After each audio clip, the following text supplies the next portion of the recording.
Now I want to talk another thing, a story which I'll use several times. The story of the drunken sailor. He staggers a couple steps this way, and he staggers this way, and he staggers this way, and he staggers this way.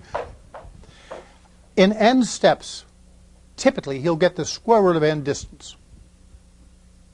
In 100 steps, he'll get about 10. In 10,000 steps, it'll be about 100 times away. He may be right where he started, he may be further away, but that's typical. On the other hand, if there's a pretty girl over there, he staggers like this, back like this, over like this. He's going to get a distance proportional to n. If I can create in you a vision of where you are headed, you will make a progress proportional to n. If you do not have a vision, you will wander like a drunken sailor and get very little. So one of my major purposes is to get you to form a reasonable vision of what you are going to do in your future, what kind of a person you're going to be. Now you're going to say to me, but Hamming, how do I know the future? I'm going to say, it doesn't matter much from what I've examined in life what goal you set, whether you want to march that way, or that way. If you have a goal, you'll get somewhere near it. And if you don't have a goal, you're a drunken sailor. My problem is to make you form your goals and, to some extent, try to achieve them, to make you something important rather than just drifting. Now, it's comfortable to drift through life. And a great many people, when questioned closely, will assert that they're perfectly content to drift through life. I don't think too good an idea of the whole thing. Now, it's none of my business what goal you take. It is my business to force you one way or another to set up some reasonably decent goals to try and achieve something in your life. Again, the society is paying a great deal of money for your education. It's entitled to something. Those who do something generally have somewhat kind of goals and see where they're headed, and their lives add up. Those who don't are just a bunch of isolated events. They did this, they did that, they did the other thing, but nothing added up. So my problem is to get you to choose your goals. Even if you want to merely be a great guitar player, I don't mind. So long as you set a goal that is struggling. That is the essential part that I'm really after. And that's what this course is about, to some extent. Forcing you somehow or other to do more than you would have done otherwise. Now, the standard method of teaching is to have departments. Departments break things up into subject matter like calculus, linear programming, and so on. Too much falls between. And this course is an attempt in one way to plug all those holes in the engineering courses you had. You had a lot of engineering courses. They taught you this, that, and the other thing. There are vast holes between them. The optimizing of the components, the individual courses, is not optimizing a total education, as I will come to in systems engineering. Now, another goal I have is to show you that in spite of different departments, there's an essential unity of all knowledge. When you face a difficult problem of unknown type, it doesn't matter whether it comes from chemistry, physics, or anything else. You have to find the answer. And knowledge is pretty homogeneous then. It's no longer divided up into courses, no longer divided up in departments. Although at Bell Labs I was in the math department almost all the time. In fact, I was doing a great many other things. I was doing statistics, I was doing computing, I was doing physics, I did a lot of other things, chemistry.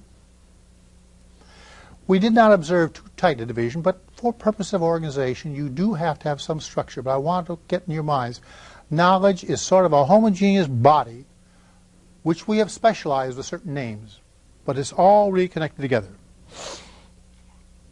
Now the course will center around computing.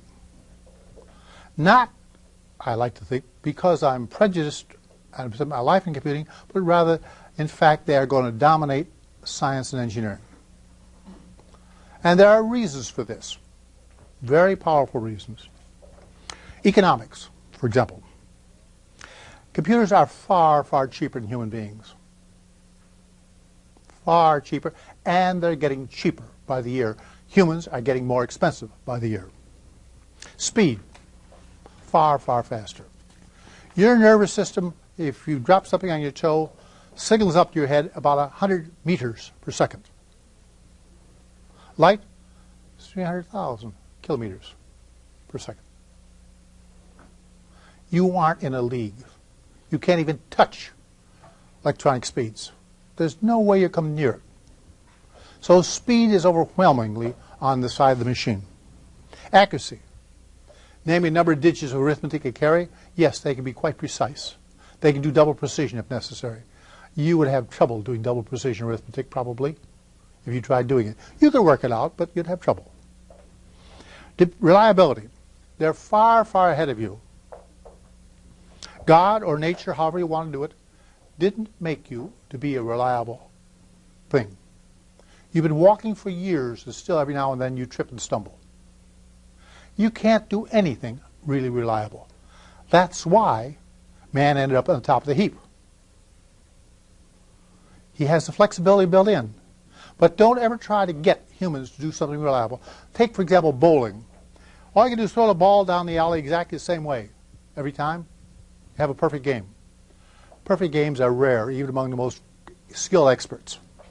Precision flying and other things are very hard to do. We recognize that being very precise, drill teams and so on, are something remarkable. The human animal wasn't really designed to do that. He was designed for something else. Rapidity of control. Because the machine's got rapid control, we are now building airplanes which are basically unstable, and we have a computer every millisecond is correcting the instability. So we get better performance out of it. But the pilot couldn't do it. If that computer goes out, the pilot's through. The pilot is left with a large scale, the broad planning, but the millisecond to millisecond is left under a computer because a human just can't act that fast. Another one which I dwell on very much, freedom from boredom. It sounds trivial. You cannot put a human being on a job to look for something for 3 years and then when it happens, respond promptly. You can put a computer on the job. You can put the computer on the job to watch for the rare event. If such and such happens in the atomic pile, do this. Well, it hasn't happened for 4 years. Now the dial goes over like that. The human being isn't going to do very well. He hasn't been looking at the thing for the last 2.5 years even. You can't get humans to be freed from boredom. Machines don't know what the word is. Bandwidth in and out.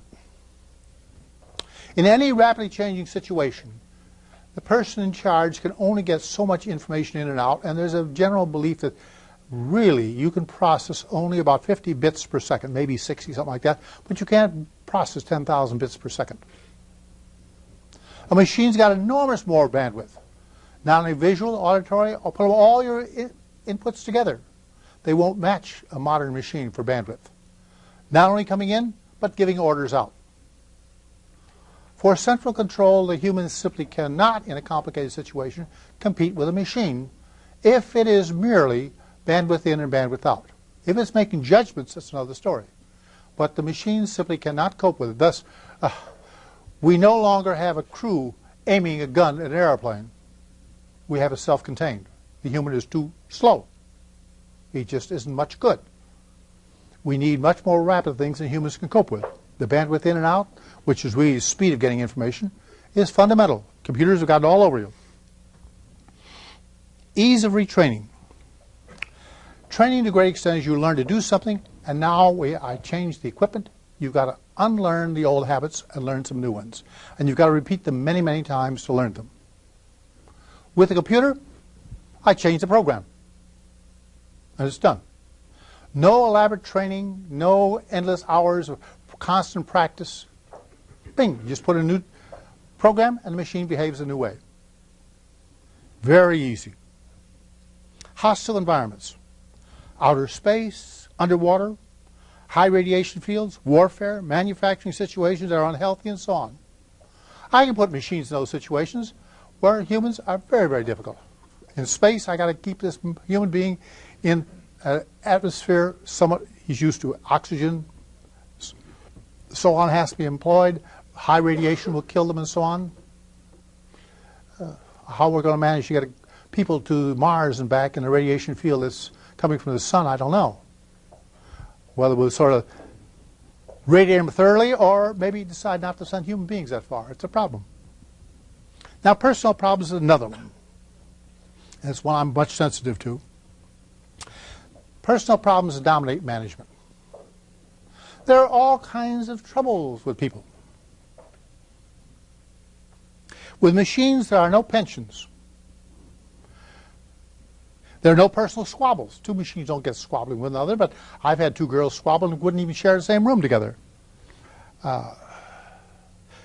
Unions. No. Personal leave. No. Egos. No. Death of relatives. Your mother died. Machines don't have that. Recreation. If I turn the machine off, that's the end of it. If I have a human being, I have to provide reasonable recreation. Machines have got it all over humans.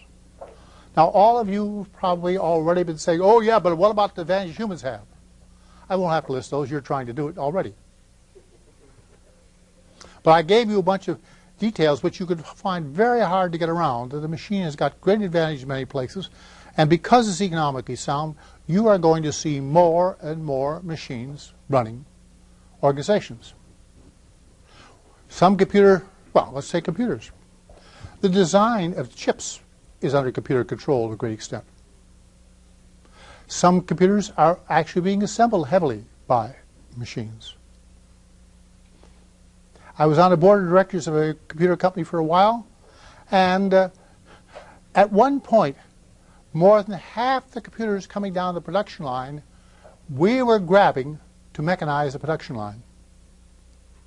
We're mechanizing the building of computers. More than half the computers, we sold less than half of them because we're mechanizing the line and getting production much cheaper. That shows you how rapidly a company in the computing business was really mechanizing itself. And one of my friends said he ordered a bunch of machines. The message came in overnight. A bunch of machines assembled those particular computers they wanted, and the next day those computers were on the loading dock, designed just what they wanted, with the parts they wanted.